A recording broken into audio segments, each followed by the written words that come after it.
evening, beer planners. We're back with another episode full of the stuff you love. Us, laughs, a damn good time, and talking about serious shit too. Because we have hearts and we're human beings. You got heart, little nigga. Yeah. Little nigga heart. What's up, Jody Joe? So, before we hopped on here, we were talking about the show We Own the City, which if you haven't seen it, I highly suggest watching it. In my opinion, better than The Wire. Only I say that because it took me a while to get into The Wire, and this one I was hooked from the jump. Maybe it's because it's riding off the legacy of The Wire, but I love the show. And if for those who don't know, it's about the corrupt police gun task force, and Here in Baltimore. here in Baltimore, and then the best way. They said it in the show, the best way to describe these guys were they were like 1950s gangsters. You know what I'm saying? Yep. So, y'all tell me, what are y'all thoughts on the show? So, you want to go first? Yeah, no. I mean, my biggest thing with it is AO was a surprise. You know what I'm saying? Like, I mean, that's something that everybody's pretty much known about. Not necessarily. Not in depth. Yeah, like, well, not even necessarily with that particular task force, but they know about the level of corruption that was in there. Mm-hmm. You know what I'm saying? Especially if you grew up in Baltimore, when you really see what happened to you or somebody that you knew. You know what I'm saying? And also, side note, I do recommend watching it, and it's crazy hearing them name streets that you live by or that you went around or the schools that you've been to. Like, so that part of itself is dope. But it's definitely not surprising. It's definitely a little upsetting. You know what I'm saying? But it's necessary to watch. Yeah, and spoiler alert, by the way. I don't know that we need to say that because the story is told, but you know, just for whoever needs it, if you are worried about spoilers, just skip past this point. But anyway, I do think it's a very well. I have thoughts because there's like good thoughts and like not so good thoughts. Like on the one hand, I think it's like a really well produced show. I think that it does highlight. I just remember that breaking in the news, that gun trace task force and all the things that they were doing and how they got arrested, and just thinking, man, this is like a TV show, ironically. Right.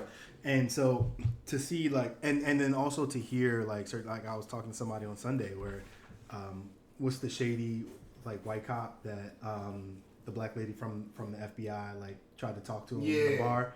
Whoever, I forget his name, but that cop, Herschel. Yeah. I remember talking to someone on Sunday where I was, and he was like, "Yo, I got arrested by that dude, like the real Herschel." The strip club. And he was like, the same thing happened to him, like along those lines. I believe the strip club, Milford Inn, I think it was. Yeah. I actually had to go there for like a DJ audition the other day, and I texted a guy who's like the main guy. He was like, "Yo," I was like, "Yo, they would."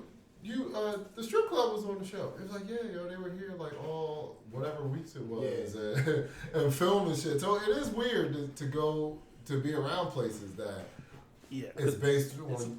It's a little eerie because it's based off of a true story. Obviously, we live in that's that scary. That's scary. And so that's where I think it like some of my like thoughts turn kind of negative. I do think it's unfortunate that so much of the things about the city that gets popularized is the negative. So like we gravitated to The Wire as a city because it was representative of the city at a national or international level, but it was like talking about some of the more fucked up like themes that's going on in the city. This it feels even more so because this is like The Wire took names of people that may have been real and created stories around it. This is taking real story with real names, like there was a real Sean Suiter and so on and so forth, and they putting it on display as it needs to be put on display. But it's kind of like, man, so like one thought I have is like, damn, I wish like we could have like some like positive highlights somewhere in the city where that doesn't have to do with the crime and the criminal element in our city. But, no, I mean I agree with you, and that'd be nice. I mean, two things that kind of stuck with me though, especially in the movie, which actually was a real thing. Talking to the people that I've talked to, even some of the officers, but the reality that after Freddie Gray, officers tried to do a protest and really not do their jobs just so they can get clearance to still do messed up stuff. to me was crazy. Yeah. You know what I'm saying? Like you tell me that you can't do your job right. You know what I'm saying? And if I'm asking you to do your job right, your answer is not doing it at all. Yeah. Like, that's crazy. It's super interesting how like it is really a culture thing when you think about police departments, because in Baltimore there are a pretty decently high percentage of officers that are black. So I felt like prior to Freddie Gray, so much of the narrative was around, this sort of concept of white police officers versus black residents. And one of the things that Freddie Gray in Baltimore highlighted was, no, it's a bit more of a culture within the police department sort of thing, because many of those cops, I will say, because I'm not sure if it's most, but many cops in Baltimore City are black, because the city is 66% black. I know Atlanta gets known as, the blackest city in America, or the Black Mecca, but by statistics, Baltimore is in fact the blackest city in America. And so I thought that was interesting to see it on display, and it's kind of like, a gift and a curse sort of situation. But even to add to that, you know what I'm saying? Like, when you talk about the negative stuff that Baltimore highlights, the police are a big part of that. You know what I'm saying? Like, 'cause, one of the things they always highlight, is crime, the murder rate. But they're the ones supposed to be controlling that. You know what I'm saying? They're like, I cannot think of one time, and I always have stories. You know what I'm saying? last one included. I cannot think of one time in my life where I was like, man, I wish the police were there, and if they were there, this would have turned out. That's sad. You know what I'm saying? That's sad. Now, granted, the flip side of that, they're there when I didn't want them there, and they've caused trouble for different reasons. But my thing is, the fact that they've been around, and everybody looks at them as more of an issue than, a help source is crazy.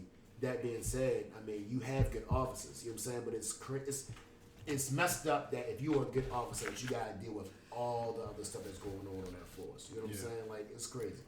Yeah, and you segue pretty perfectly into talking about thoughts on police corruption, and I guess more specifically with this gun trace task force. But what are some of y'all more broader thoughts about police corruption and things like that? And it doesn't have to be specific to Baltimore. Here's my issue, right? And my biggest thing is, and I've always said this as long as I can remember, you just need to hold the bad officers accountable. If you do that, you get rid of every other problem. The problem is when you don't do that, then that's when you get the issues you get. That's when you get the protests and everything else. You know what I'm saying? There's no reason that if a shooting happens that we have to wait for you to get your story together so you can do a release.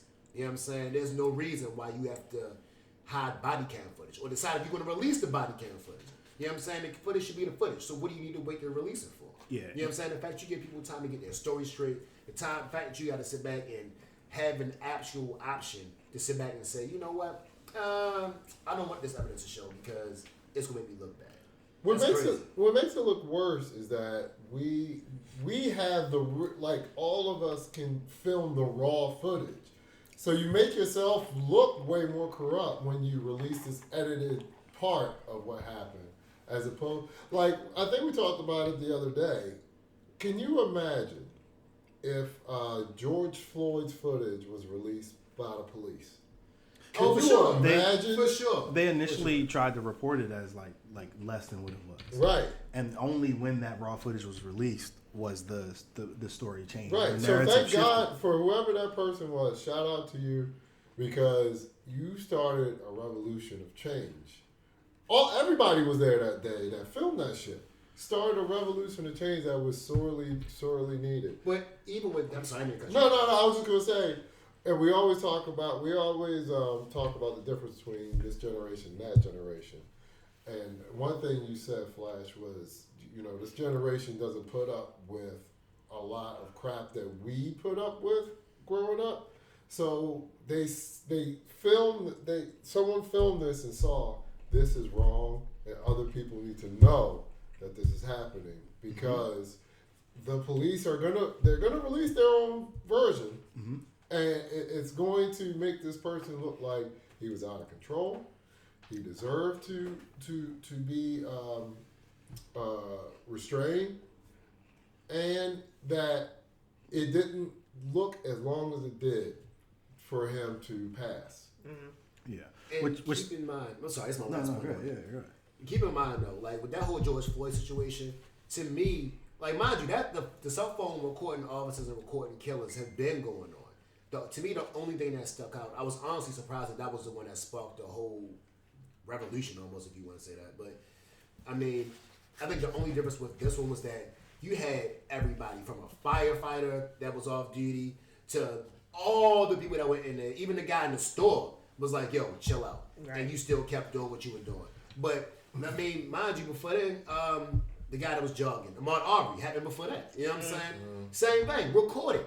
You know what I'm saying? But it was just, I think with George Floyd, it was just that you had all the dots falling right. Well, also you saw 8 minutes of a man being killed. You saw literally there was no editing of it. You saw literally 8 minutes of a man going from living, starting to pass over because he started to talk to his mother, saying that so he knows he's gonna die, and then died. Yeah, there was no buts. Right. And so and what I mean by that is with Right. with the one situation in New York where the guy died essentially by asphyxiation because the cop was like had him in a headlock too long. You know, it was but he was doing something illegal. With Philando Castillo, he was the perfect model citizen, but it was like video was horrible. But it was like, oh yeah, but he had a gun. Never mind the fact that it was an open carry state and he said I had a gun. You know, and in so many of these situations, and I apologize because I'm forgetting the young lady's name in Kentucky, but in her situation, the but was they were executing a no-knock warrant. Breonna Taylor. Rest in peace to all of these people. Who was a nurse sleeping? Can you imagine you sleeping in your bed? And that's the last time you're gonna wake up. Right, and so like, I mean that's the morning before. Right, and so like with Freddie Gray, the but was like, he was arrested committing a crime, as if that somehow like and relegates you to death. Like, you know how many people in Baltimore have pocket knives? They sell them at the gas station. Right, and you know, so like that. I have one. But with George Floyd, there was and you should. Yeah, absolutely you should. There were no buts. Like this was a man. Yeah, the cops were called, but he was on the ground. He had been subdued long before the 8 minutes had concluded in the video, and there was just no mercy. And on top of that, much like you could almost draw a comparison to the Selma beatings when they were trying to cross the Edmund Pettus Bridge. Yeah. White people at the time, George Floyd was stuck at home watching TV, and had no choice but to see what everyone was talking about. And it's like, this is fucked up. We need to do something about this. And that wasn't the worst. That's the crazy part about it. That wasn't the worst one. I have no way to prove this, but my conspiracy theory, when I put my conspiracy theory hat on, I say that the likes of Ahmaud Arbery and who was the young man who was killed by the white girl who walked into his apartment and said, Amber Guyton. Yeah, that was a cop. Yeah, I think those convictions were only had because of the outrage that came from George Floyd. You know, I have my own critiques about the way things went with the Freddie Gray case, but we don't have to go off on that tangent if we don't want to. We own the city, I don't know. They're not putting it directly. Maybe they are putting it directly in our face, but I've kind of been seeing how they are showing the history of how this just didn't start. It's been happening way back with the other commissioners and everything in there. And it's kind of how it started. I'm guessing it was O'Malley. I don't know who they were talking about when they were saying we just need to get him off the street. We got to clear the corners. Yeah, that was that was definitely an O'Malley policy where so it was kind of the quality of life crimes that they talk about. It kind of morphed into it, and if you can see how at one point maybe these police did respect their job and did want to do good, but then it starts coming to is it worth it? Then it starts coming more into, are we making enough money? Now it's it's all about the money. It's not even about the job anymore. Right. Or doing something quality. It's I need to get paid. this is how I get paid. I just got to make these arrests regardless if they're valid or not. I just got to get these arrests and prove that I need this overtime to get this money. And that's another thing, how like money really has ruined the world. Like the cost of living and the shit that you want to do, people are really putting money over the value of their actual fucking job. Like, I just need to make this amount of money so I can live this lifestyle, and it's compromising my actual, what I was sworn in to do. Yeah. And, two quick things. I'm going to shut up because I know I've been going on this subject a minute. But the most frustrating thing for me watching this stuff, with all of the shootings, is that you see the level of bullshit that it is. And for me to sit back and look at this stuff and see that it's obviously bullshit and people ride with it is crazy frustrating. But to your point before about coming into a job and then exchanging, we talked a little bit off air about like raising men and raising sons, and I think that that's one of the really important parts that you have to do, because I've seen it in my job.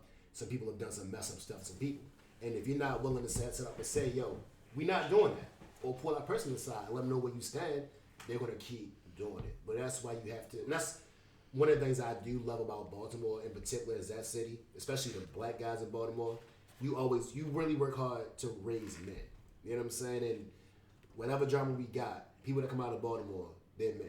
You know what I'm saying? They speak up for themselves and they handle it accordingly. You know what I'm saying? So just for the sake of providing additional conversation, we actually had the conversation in the group chat where I sent that one article that the guy sent where he was like, I spoke up against Black Lives Matter and then lost my job. Right.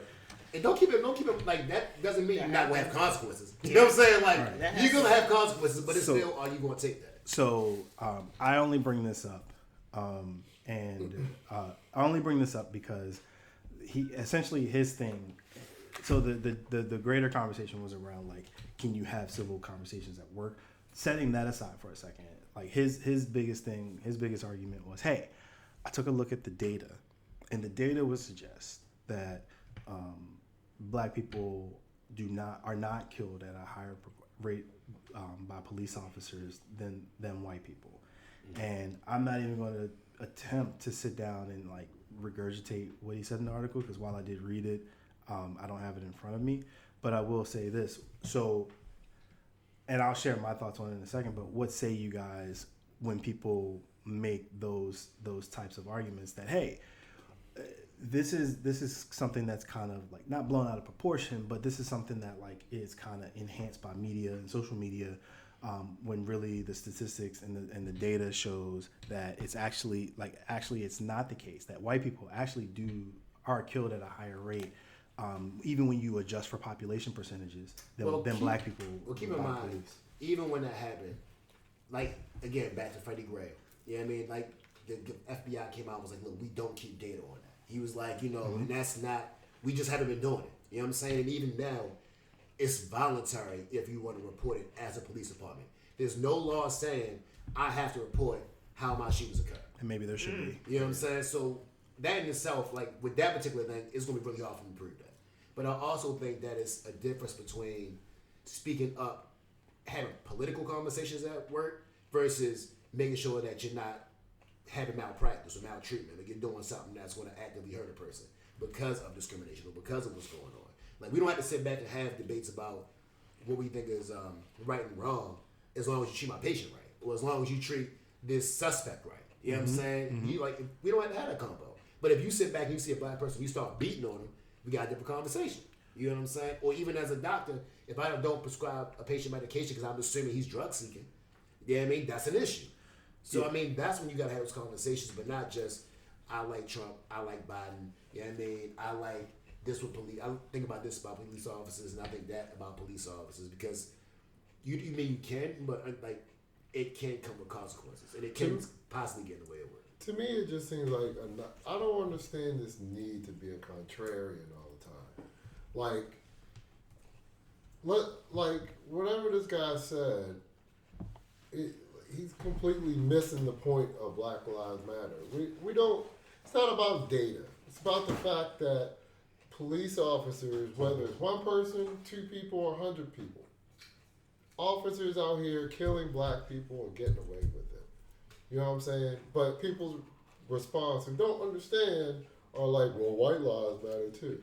I'm saying, well, I'm saying Black Lives Matter. Is that called Black Lives Matter over Only. white lives? Right. Right, over only. Yeah. Right, like that, like so. This guy, did this guy post this shit? Is that what the deal was? He said it in like a little internal chat, if I'm not mistaken. Like he was Yeah. a little internal joint that they had At work. So he worked Okay, for well then- he worked for I want to say he worked for Thomson Reuters, and Thomson Reuters reports their news their news outlet, and they also do a lot of like data collection. He was like a lead data scientist or something like that for Thomson Reuters, and so he's someone that very much so was driven by like what does the data say. And you could argue that that's a bias, but that's a whole other conversation. Sure. So, essentially, they had a intranet, like an internal place where people at the office could post about different topics. It didn't have to be political, but just about topics. And it was supposed to be a space where, like, at their job, they could have civil discord about something that someone posted. And his thing was that when he did this post, it was met with such vitriol, and there was no like response. There was nothing countering the data that he presented. That the issue was that they were essentially telling him, "Shut the fuck up! You don't know what you're talking about." And he's like, "But the data." But the data says this. But your data was wrong though. Like that's the thing about it though. Like, so that was the thing I said to you was like your response was centered around countering the data, and his argument in his post that he wrote on Substack was, well, no one responded at all to the argument. Everyone just responded to like the fact that you just don't talk. You don't talk about Bruno. You don't say shit about. You don't say shit about Black Lives Matter. That was a wonderful movie, by the way. Loved Encanto. But second of all, I don't know about the consequence, but it's like, but I don't understand this need to discredit certain things. Like what is so okay. When I read it, and again, I don't want to get too in the weeds about like what you should or shouldn't say at work, but I think his intent was to say, hey, I know the prevailing thought was this, but here is what I found in the data. Let's talk about it.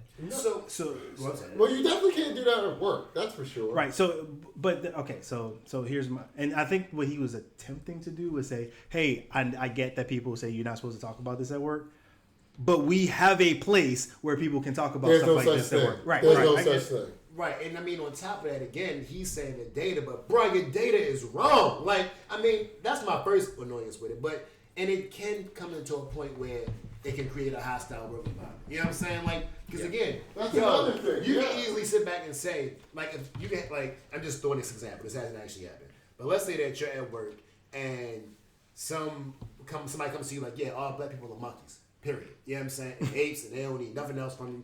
And I have data showing that even now, there's no black person that has an IQ level above 300. It's the data. It's like, yo, shut up. You have no idea what you're talking about, and you're wrong. So it's like at that point, it may be better back there. You know what? We don't need this person. He's making it difficult for everybody else to finish their work. So why do I need to keep it? So here's why I thought this was an interesting thing to share with y'all in the group chat. My thing, after I chewed on it for a little bit, my thought was, well, okay, if let's say the data says this, let's say that he's right. Mm-hmm. Isn't that a bit of a red herring in the sense that like the data still also says that police are killing motherfuckers in certain numbers of quantities, and shouldn't that be the conversation that we have? Like, and the second thought that I had was, it seems that and your data, like in looking only at the data, it ignores the things that data can't capture, such as implicit bias. And so I'll share a quick story. But I'm sorry, only point to add to that is that he didn't account for that, but then he led to a conclusion that was supposed to have all of that stuff included to it. And again, that was my issue. I'm like, yo, just like, and I'm not saying you personally. You know what I mean? I'm talking about this guy that did stuff. Of course. It's like, yo, he's like, the data, but your data is wrong. You are Fox News right now. You know what I'm saying? Like, you're coming out like, yo, oh yeah, but no, it's the information. But it's not though, bro. You're wrong. Mm-hmm.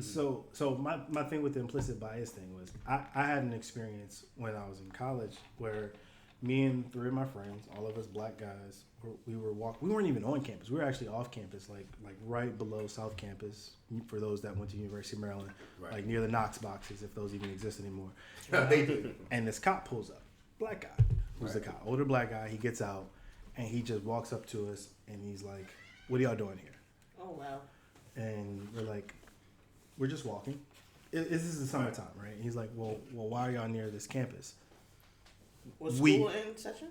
So it's summertime, so you could be taking classes. People could be taking classes, but like leases were year long in the apartments, the campus apartments, and so it was like, well, we go here, and he's like, let me see your IDs. All right, cool. So we hand him our IDs. He's like, let me see your school IDs. And at this point, you know how you can have a whole conversation with your eyes. And so the conversation that I had with my eyes, the conversation I had with my eyes with my friends was just give them the eye. Don't do it. And I'm not even. I don't even think I'm the militant. But you're person. already feeling like but that I'm like, bubbling in you, like, right? Fuck up. I feel like listening to this story. Yeah, and so we all show him our student IDs, and then suddenly like his whole demeanor switches. He's like, oh yeah, because because there'd be a lot of people trespassing on campus. Wow. How do you trespass on a public campus that's open? Jesus. Wow. So I bring that story up to talk about like the one thing, my critique about like looking only at the data is the implicit bias that I don't know gets captured in data, and that implicit bias being like just what people think about someone that's black, or what people think about someone in certain scenarios, like you're sitting on a plane, living your best life, getting ready to go to whatever island you're gonna go to, and someone with a full-on hijab or full burqa gets on, and just the thoughts that run through your head. Yeah. Those are the sorts of things that don't get captured in the data, and that's why I think and that's something that I think We Own the City does a great job of digging into, is that like that sentiment of they did something, right? We're just gonna go find it, right. And we're gonna find it if they did, right? And we're because they're guilty of something, and we're gonna get this overtime because I need to get my bread. I need that check. Exactly. So, go ahead. No, I was saying like you're right. I mean that's the crazy part about it. Like at one point in the show, like they did a high speed chase and the guy didn't have anything. Yeah, I mean, so because they didn't want to get in trouble, they playing a gun. Right. You know what I'm saying? It's Craziness. like exactly. So I mean, yeah, they showed that twice in there. Yeah, because the older person died in one of them. Spoiler alert. A couple who had nothing to do with what was going on. It's just it's not a real spoiler. It wasn't like a major character. It was still fucked up to see. That person that just died in real life. Right. Yeah. Yo, their chief financial officer just got caught up in the case, and he already had a gun charge when he was working for him. You can't even do that when you apply for a regular police officer. How does that happen? Yikes. You know what I'm saying? Like it's crazy. You can be appointed and elected to things that you can't normally apply for. And I hate how Davis is in there like, well, this is just what I was thrown into. This was already happening. But who's gonna make the change? Right. Who's gonna be like, yo, this can't go on? If you can't stop it, that means it's way too deep. And nobody's making you stay there. You know what I'm saying? If you can't do it, that shouldn't be your first statement. Like if you're going into any new situation, that has pre-existing problems. You can't even get a juror of 12 because everybody don't that believe. That was a powerful scene. They couldn't even get jurors on there because no one believed the police. Right. So you got to have somebody on there that fucks with the police and to try to get your verdict, but they couldn't even get anybody because everybody was either beaten by the police or knew somebody who was beaten by the police or mistreated by the police. And can I just take 1 second though, because I would be remiss if I didn't give a shout out to the real ones, because I have recently, within the past year or two, seen some police do some real stuff for some real people. You know what I'm saying? So to the good ones, yo, please keep doing what y'all doing. Yeah. Because I'm telling you, that make a difference in a lot of people's lives that y'all don't even know about. And I say some of y'all take heed for that. You know what I'm saying? But yo, just keep doing what y'all doing because people watching and they notice. That actually brings an interesting dynamic because having with having conversation around Freddie Gray and everything like that, what happened at the time, it was real internal conflict because I have friends who are in law enforcement. I have fraternity brothers that are in law enforcement, either like BPD, sheriff's office, federal level, what have you. And so that is an interesting dynamic because like you said, there are people who they're just trying to do a good job. They may have joined the police force specifically to try and make some sort of change from within. But yeah, so what's the takeaway from this I would have conversation? been the police. I failed it by 12 seconds. Oh, like the physical test? By 12 seconds? Wow. 12 seconds. I mean, a lot of them don't write. Yo, Then I had a don't- panic attack afterwards. So I was like, "Oh, this is." Not Don't tell me if I was that close. Just tell me I failed. Right. 12 seconds, man. Don't tell me I got a 64. Right. But That's I'm like like, that was a sign of God, because I would have got there trying to be a hero, and it would have been corrupt as shit, and they would have like, get your ass. Yo, that's like a chick saying, yo, so sad. you almost hit, but you missed it by 12 Or seconds. you almost made me come. you was off by 12 If you seconds. just went on by 12 more seconds, you would have been the man. Like Brandy says, almost doesn't count. Almost doesn't count. They Man. could have let Beautiful me singing voice. I was about to say, he really put effort in there. Don't look. That was God. It was not in my Hey, yo, ministry. I love this We're gonna get podcast. T-shirts made of that. We This should. is- I love this podcast because we definitely like figured out a way to work sex into the conversation. Oh. We own the city That's our and police generation. interruption. I know, right? We own the Sex in the City. Oh, I see still- what you did there. Yeah. Is they both HBO shows? These nuts is still funny to us. That's a response. Got him. Oh yeah, absolutely. So, talking about knowing people that work at different places, let's switch this talk to talking about something that came up again in our group chat. That group chat Can I also say, by the way, liquid that dynamite. I love the fact that like we can talk about stuff from the group chat publicly. It was my idea, by the way. But yes, It was. yes, definitely. But we can, but like also, And so humble about it too. but I also love the fact that like other people can't see our group chat, so we don't gotta worry about getting canceled. Exactly. But anyway, one of the things that came up in this conversation was talking about the difficulties of trying to network, more specifically in the black community, because everyone here is black or identifies as black. No one here is transracial. But anyway, You don't know my life. but it was actually an Atlanta. It was an Atlanta episode. But anyway, Oh yeah, it was an Atlanta episode. But- Yeah, you're Rose right. at the top of the NAACP, didn't she? Yeah. And no, that was real life. That was Rachel Is that the Dolezal. one about- Very top of that. Was that the one episode about the one guy who's as black as probably Mr. Brown, and he said, "I'm a 32-year-old white man." Yeah. That was a He was funny transracial. episode. That was hilarious. But we were talking about the difficulty of trying to network, and specifically within the black community, when you're not a part of like a fraternity or sorority or some sort of like other organization. And so, I'm not even going to give any backstory to this. We're just going to kick this off. And DJ Melody, since this was your topic, you go ahead and take point on this. So this topic came up in my head because as a business owner, like you're trying to network with people to try to figure out how you can grow your business or if certain things you need to do to save money within your business. And I was just literally saying, like, when I'm thinking about people I could reach out to, I really had nobody. And then you kind of rely on your family, and it's like your family doesn't know anybody either.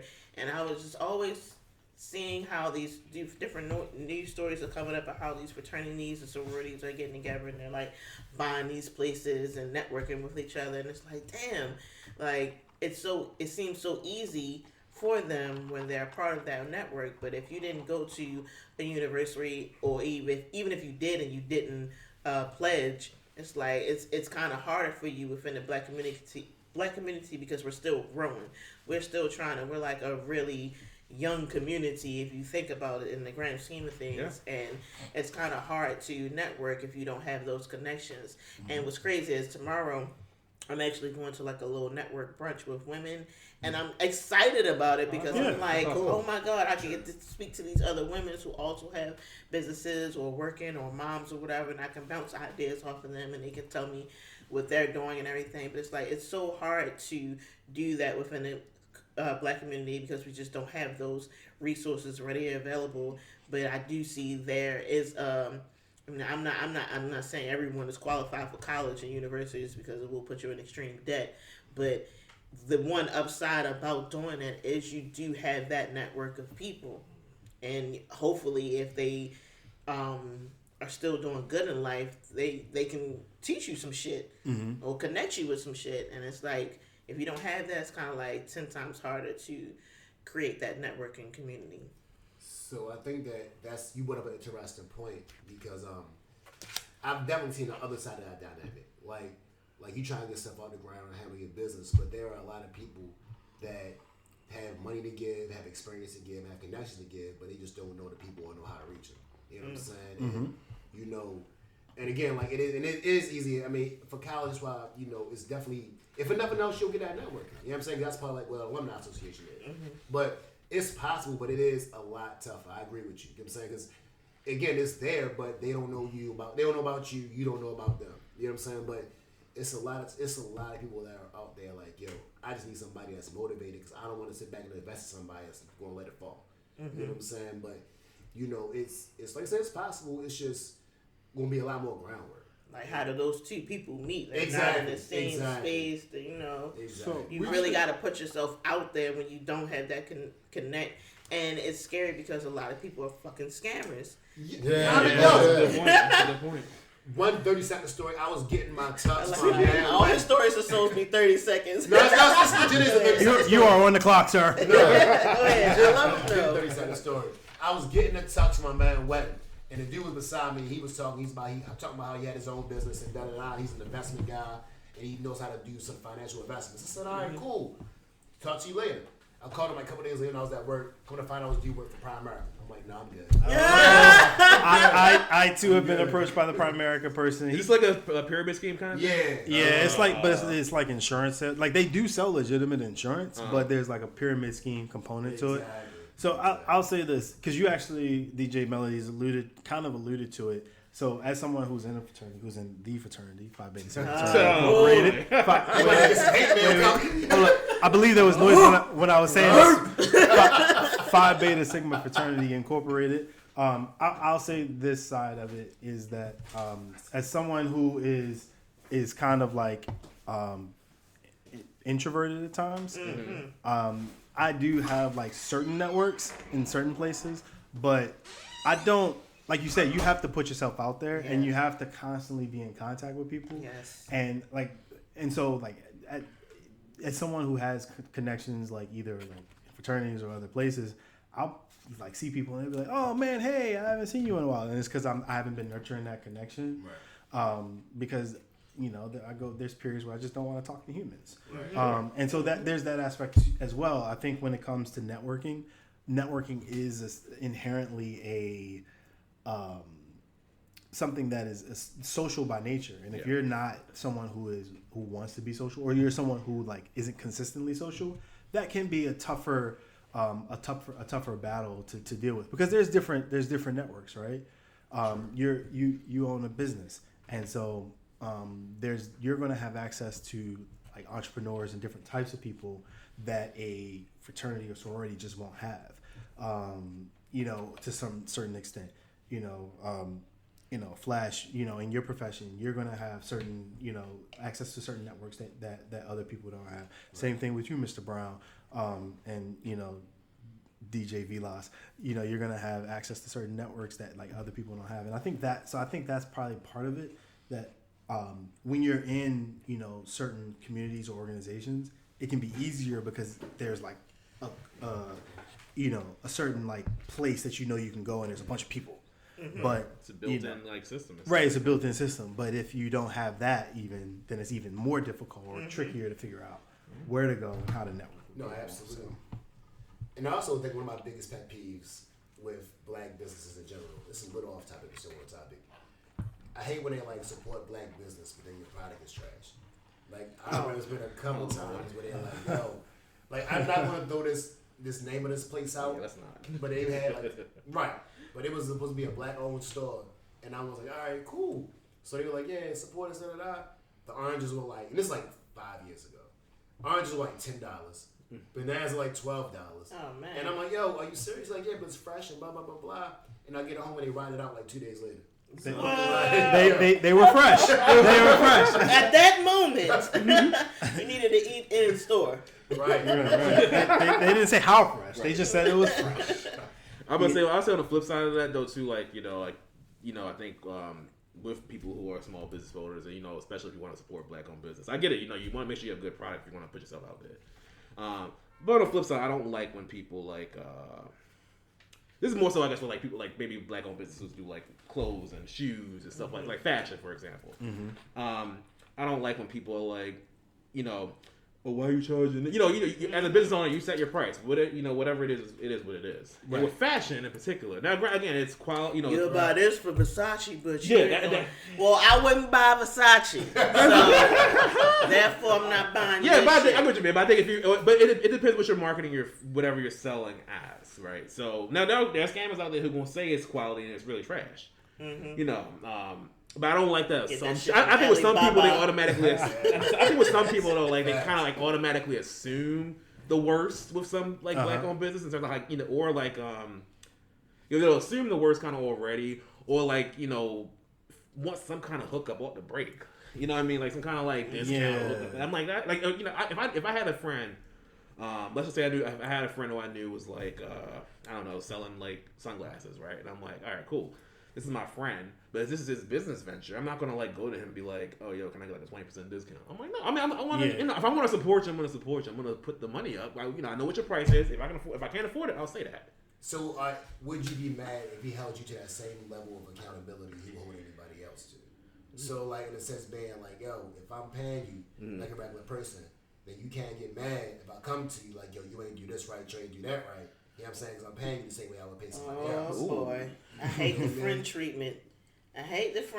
Like, you got your business. I'm paying the same price that everybody else is paying, but you treating me a little bit different. Because we friends. Like, I can't. You're not going as hard as you would for the next person. And I'm paying the same price. That shit happens to me all the fucking time with nails. Like, motherfuckers be taking breaks and shit. Like, what you had taken a break to eat a whole meal? I see what you mean. If I was someone else that wasn't your friend, or like you saying you gonna be here at a certain day to do X, Y, and Z, and like I'm gonna come the next day. Like, nah, I'm paying you. Yeah. Make sure the shit is right, just like if we wasn't friends. And that goes back to the networking piece, because here's the thing: as my friend, you're already a promoter of what I'm trying to do. The last thing you want to do is take advantage of that and not put your best foot forward. You want to give them the product that you're trying to sell, so that they can be even more of a promoter of what you're trying to do, of your business, your service, your product, or whatever. And like the other side to that is like, let me get a discount because I'm your friend. Right. No, I always just feel like if I'm like really the homie, I am going to volunteer to pay the full price. I used to do that in my 20s. I did used to ask for the discount in my 20s just because I was a cheap broke bitch. But like now that I'm older and I kind of know the value, and I really do, like anything I can get black, I'm gonna get black. Right. Yeah. Like, so I try to change. I'm not as broke as I was in my 20s now, so I don't really negotiate with people with their price. Your price is your price, cool. If I can't afford it, I'm not getting the shit. Right. But if I can afford it, I'm gonna do it. And I'm not gonna be like, oh, can you take a little bit off? But I want you to treat me how you would treat another person if we weren't friends. 1,000%. Don't be like, oh, you need to pay my price. It's my price, but you still gonna give me the friend treatment as if I asked for a discount. No, that's a legit point, because I mean, even with me, like, to be honest with you, if you're my man and you doing something, I'm probably gonna pay you more. You know what I mean? But again, it's just like, yo, if you do a terrible job, bro, it's gonna be really hard for me to sit back and be like, yo, go work for him, because then they gonna come back to me like, yo, what's going on with your man? Right. And so I think people need to realize that if your friend, like, people are like, oh, my friends don't promote me. Sometimes you might need to think, like, am I even giving them a quality job to promote me? Like, everybody ain't hating on you. Right. Like, sometimes I'm not promoting your ass because your shit is trash. But I, as a friend, I know you can't handle it if I tell you that. Also, that might not be their ministry. Family. If your friend got 100 followers, why are you mad that they're not promoting you? Does it really matter? Right. Like, they don't appear to be the most sociable person. Like, it's okay. True. You know, but yeah. Right. So that actually raises an interesting question, like this conversation. Do you guys think there's a difference between black-owned businesses and businesses that happen to have an owner that's black? Yeah, for sure. Say that again? Do you think there's a difference between having like majority black ownership? Or no, just like do you think there's a difference between a black-owned business, like a business that is defined as a black-owned business, versus a business that happens to have a black owner? Oh, that's what you're saying. It maybe shouldn't be, but to me it is. It's like, I feel like if you're a black-owned business and you're promoting that, you should have more integrity than the business that just so happen to have a black owner. I see what you mean. I get what you mean. Because again, like, I feel like if you're a black-owned business, chances are that have means black something. Staff. Right. Yeah. You know what I'm saying? Yeah. You want to have some initiatives going on in the community around you. Yeah. You know what I'm saying? But if you work at McDonald's, chances are it's going to be that black owner that's just... I get what you mean. I remember I saw something online in particular. I think it was like, you know, there was I guess where the argument kind of stemmed from, like, you know, is it a black owner versus just happen to have a black owner? I think it came out that like it was like some woman, like, you know, she had her business or whatever. She was like the face of the business, but she's married to like a white guy, and he has ownership in the company as well. So can you really market yourself as a black owned business if your husband who is not black has stake in that client, he has a stake in that business? It's the same thing. And perhaps this is a deeper conversation than the one question that I thought, because I guess the one thing that I was thinking about was that when you position your business as a black owned business, there's a certain set of expectations, and you also kind of make yourself a bit more niche, because I do feel like non-black people assume that that's not for them. True. That's true. That's a point. And so that... Well, I don't know, man, because I've been seeing... It shouldn't, but I mean... Because, like, do-rags I thought was, like, a black thing, but now it's starting to see, like, you walking around... Dude, if I ain't noticed, like, all the old 2000s style is coming back. Like, you see the way Gen Z dresses, they want that baggy shit, the do-rags, they going back to the 2000s. But, like... It's a quick sidebar. Like Uncle Nearest, for example. Yes. Is a black-owned, or at least marketed black-owned liquor brand. Great whiskey, right? It's a great whiskey. The backstory is more so about showing love to the original, like the person who originally came up with the recipe for Jack Daniel's whiskey. Right. And it's like, should we like is there like a certain what's the word I'm looking for? Is there a certain limitation to categorize an Uncle Nearest as a black-owned business versus, you know, because they're like Uncle Nearest it's a bourbon, and bourbon has a wider reach than just, you know, a certain specific set of people.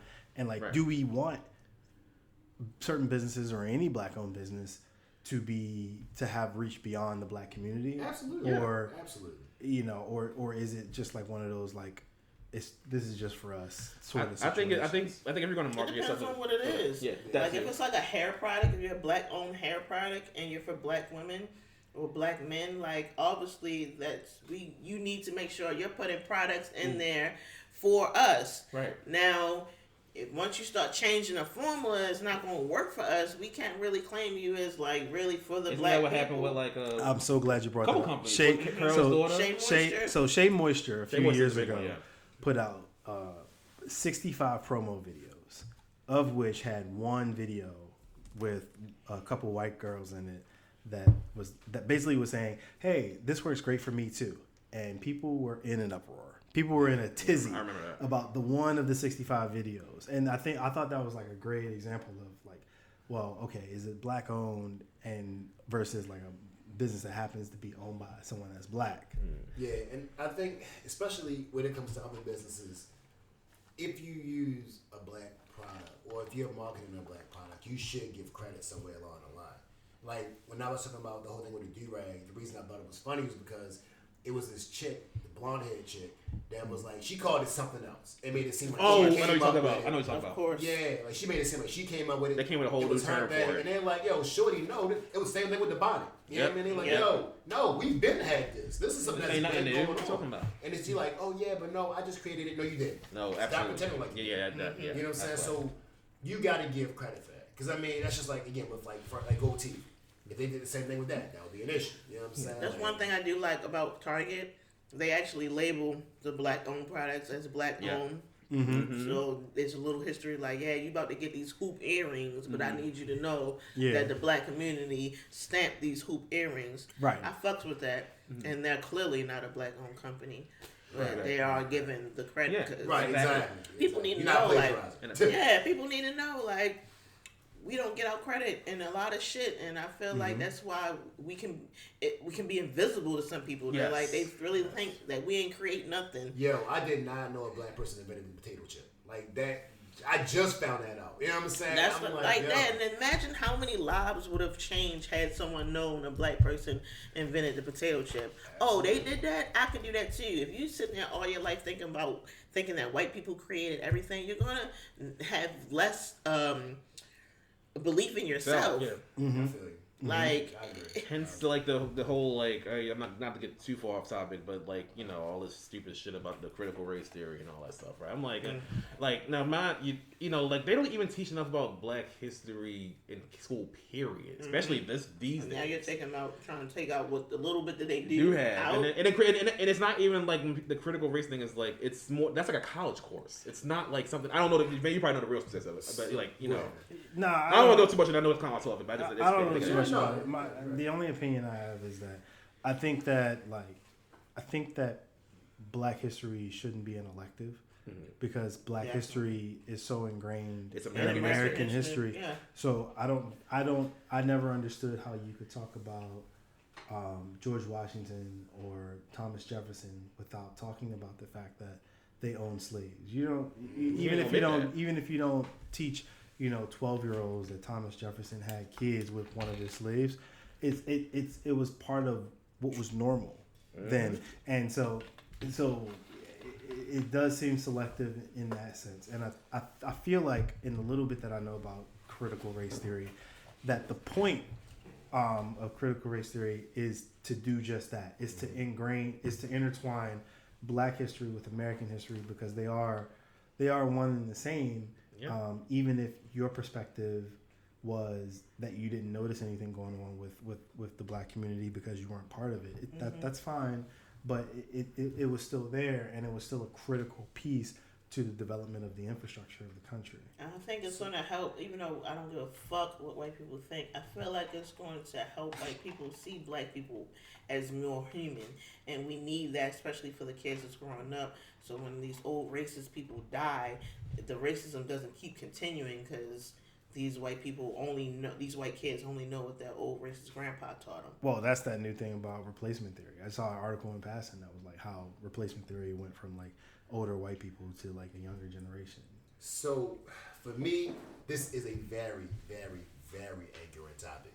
Critical race theory is very much needed, and it should be implemented. I'm so tired of having conversations with uneducated people of different races, thinking it's one way and it's completely another. And they're oblivious to For a prime example, this whole thing with Kaepernick and dealing with the national anthem and him kneeling, if they had critical race theory, they would know that it would be no reason for Black people to have to do the national anthem because the whole history behind that is when Black people were doing the American Revolution, we were still slaves.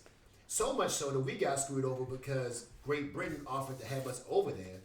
We started going over to Great Britain. U.S. said, no, stay with us. We'll give you your freedom when we get our freedom. We did that, and we still didn't get our freedom. It's kind so of explain to me what the national anthem should mean to me. But again, if you don't take critical race theory, you won't know that. And I'm tired, so tired of having these conversations with people that don't know any better, and then they're loud and wrong because they weren't taught that. So if you teach them that, you don't have to have the same stupid conversations over and over and over again. Yeah. So what's the takeaway to this conversation that sort of morphed from networking to CRT? How can we improve?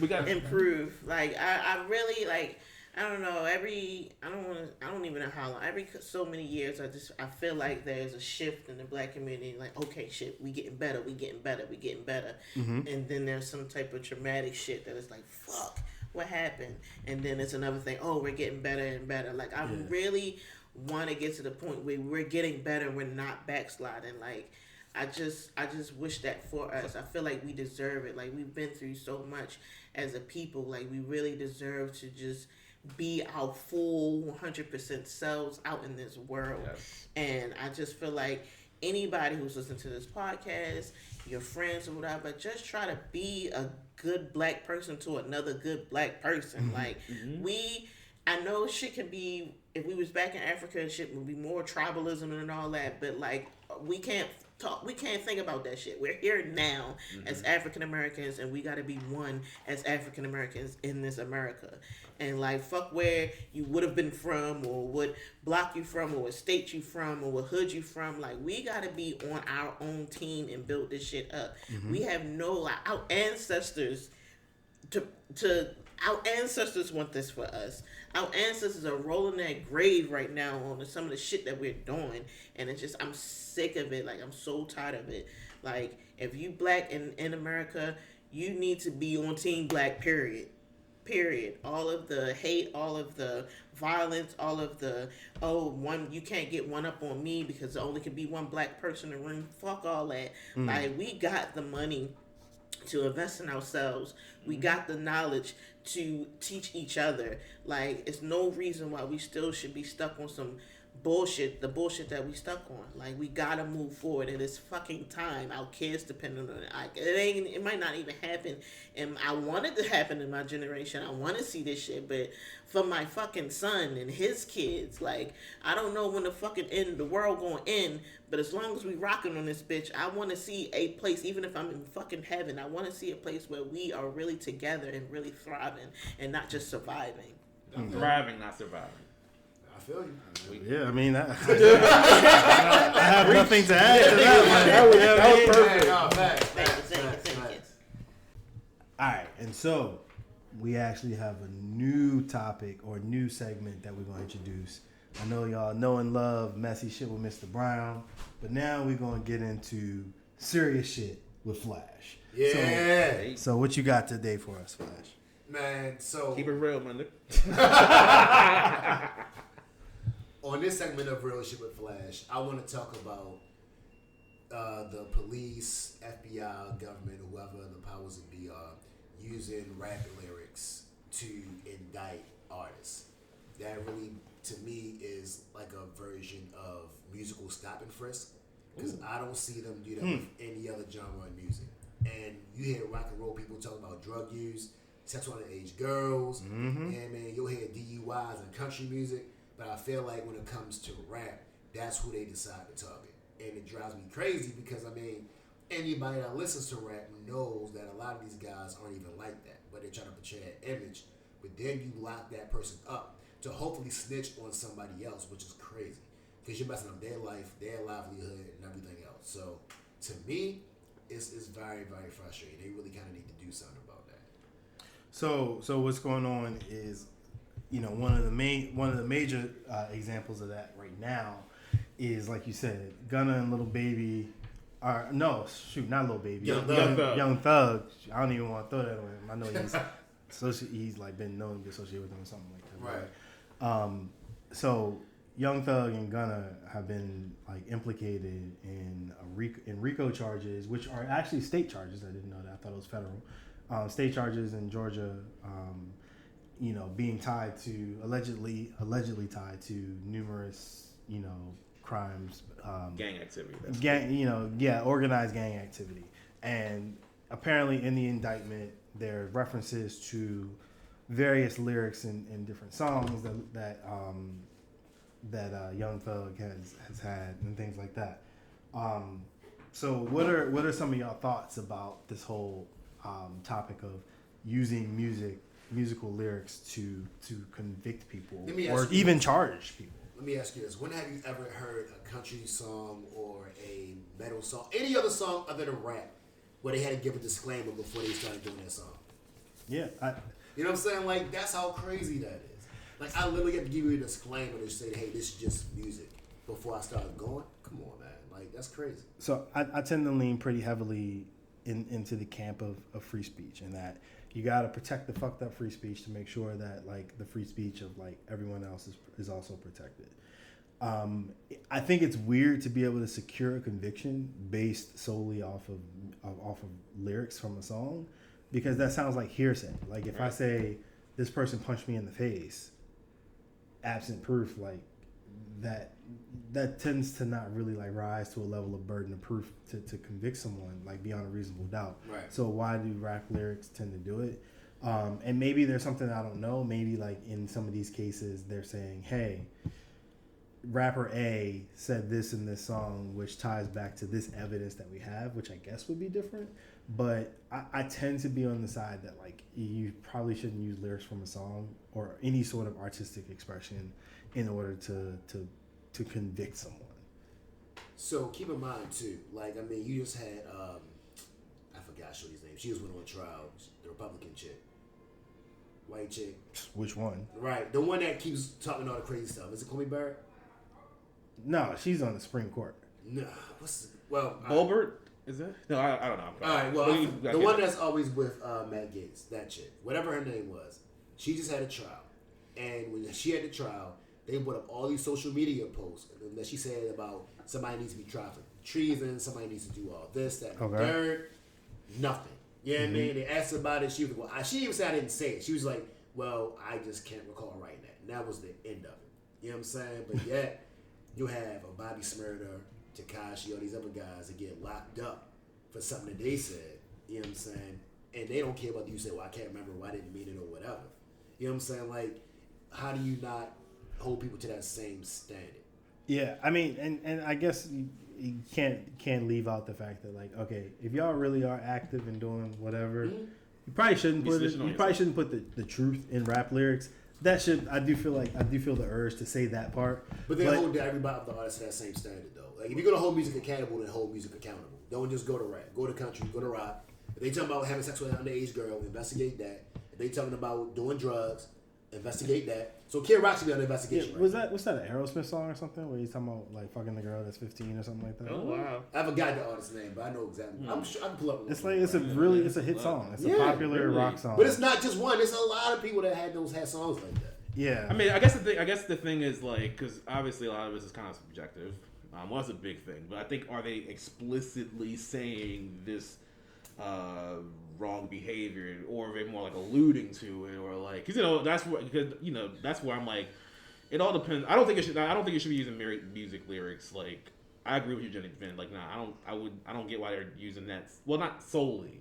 If you're trying to convict someone of a crime, because music is art, art, and art is subjective and it's entertainment, So your argument can always be like, this is just for entertainment purposes. This isn't I'm not saying I really do this. Exactly. You know what I mean? So. And I think Jay-Z's trying to get a bill passed that's like that right now. So they actually did recently pass a bill in New York about that, where I think it has to be like directly attributable to like they have to have other supporting evidence or something like that. Right. They can't just say he said it in this song, therefore they're guilty. So to the Rock example, there's a Rolling Stone song called Stray Cat Blues, and the creepiest lyrics in there says, I can see that you're 15 years old. Ooh. No, I don't want your ID. You look so restless and you're so far from home. Oh my God. But it's no hanging matter. It's no capital crime. You said no, I don't want your ID. So, but rap music was a problem though, right? Yeah. Oh wow. That's awful. Let's see. Do we want another example? I'm sure there are plenty. There's a song by Kiss called Christine 16. See, investigation right there. They still alive. We'll investigate. And the creepiest lyrics are, she's been around, but she's young and clean. I've got to have her. Can't live without her. Whoa, no. Christine 16. Christine super 16. Rapey. So, but they're not under investigation right now. They should be well, Kelly, I say that. So take that for investigation. I guess the thing is that aren't. Like I'm not cool. I'm not all the way 100% with using rap lyrics, but I'm like, y'all really out here doing dumb shit though. Like Lucci pushed a whole goddamn man out of his car that got shot in the head. Like, no, if you can don't get me wrong. If you can prove that I did that outside of music, cool. Yeah. You know what I'm saying? But don't sit back and back when he rapped about it, so now it has to be fact. Who was that? 50 Cent. Who, ironically, two of the people on that one song he was on actually got convicted for something. But he said in an interview, he was like, "Look, when they start talking about that gang shit on the song, he's like, that's why I was like, I am not gang. See? I do not gang bang." Because he's like, "Look, listen, I think it was 50 Cent in the interview. He said, look, I'll take a murder charge over RICO charge."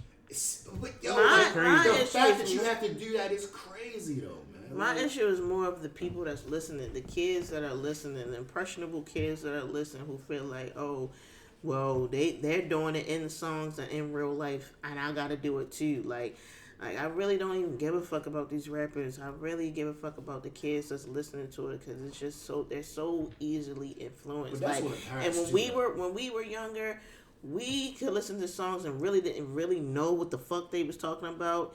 And even if we did, like we was able to listen to it and keep it moving. Like it was some of us that was like getting raised off of it, but majority of us was like we could listen to it. And a lot of our music was more of dancing music and not like banging music. Oh, no, we had because I was so 3-6 Mafia. Oh, that was my shit. Him and But they Lil never Jon. wanted me to do any of the drugs No, they but were talking about. but I you didn't were even raised know right, though. what drugs they were. think- but Because you were raised right. Right. You know what I'm saying? Like, that's a parent thing. Because, like, that's like almost, I look at it like a rated R movie. You know what I mean? Like, a rated R for mature video game. Like, these things are out here. And that's why I became a lot less fond of the mayor of New York right now. Because he tried to blame drill rap. you talking about the new guy? Or you talking Yeah, about new de guy. Blasio? No, the new guy. Eric Adams. Eric Yeah. Adams. I had an issue with him because he tried to blame drill rap for all the murders that's happening in New York. Like, they hadn't been killing each other since 1970 So before rap was even around. So there was what was it? I'm trying to think of. There was like a some sort of thing where with Jay-Z. It escapes me right now, but I think that like when it comes to rap lyrics or just lyrics and songs altogether, I think that there's different kids. You have to know your kid. Different kids can like separate entertainment from real life, and on the flip side of that, some kids don't have the luxury of knowing that. Some kids will hear something in a song and can relate to it because they've seen it. That's all they see. Right outside their door. And so, I think it is a more nuanced and a much more complex conversation. Yeah. Part of it is like teaching your kids the difference between entertainment.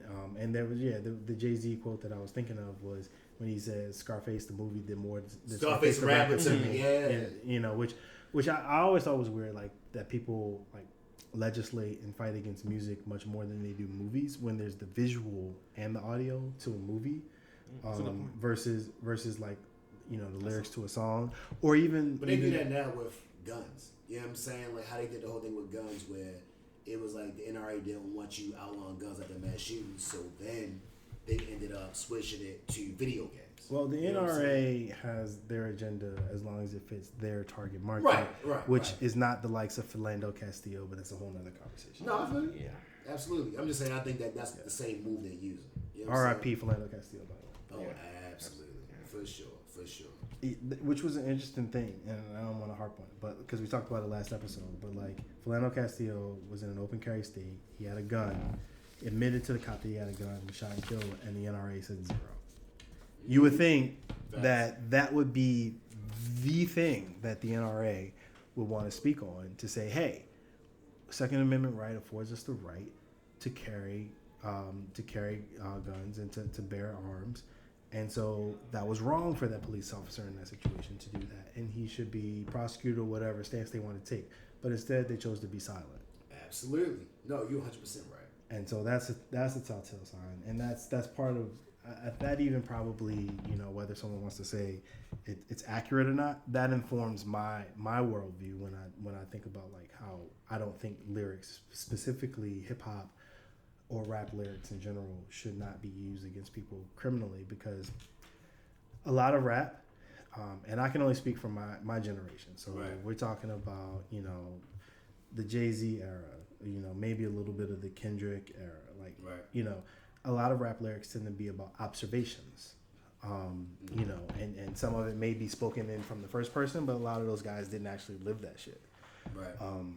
And so even if someone is saying like, you know, like they're speaking on an experience that they actually had, like absent evidence, you know, is that really a confession? Maybe it is. I don't know. Well, for our generation, sometimes I feel like even if they were speaking on it, they spoke on it in a way where it's like overcome that. do this Right. instead. So that's Like, That was like the underlying. that's not in there. It's just like That's what you mean. Yeah. walk your ops down and kill him, and that's it. and go to the party and we're good. Yeah, There's that's no the thing. like But you got- redeeming factor of it. Yeah, but you also got You're right. a lot of like 17, 19, 20, whatever. These dudes are young. You know what I'm saying? That are going off on that. But again, my thing is, if they're rapping, chances are they're trying to do it to get out. You know what I'm saying? Like, I'll use Lil Durk as an example. You know what I mean? He had whatever drama he had going on, but he's out He now. probably gonna be the next one. I hope not, man. That's not I really am rooting for him. You know what I'm saying? And Him and his girl being in the shootout in their house is wild.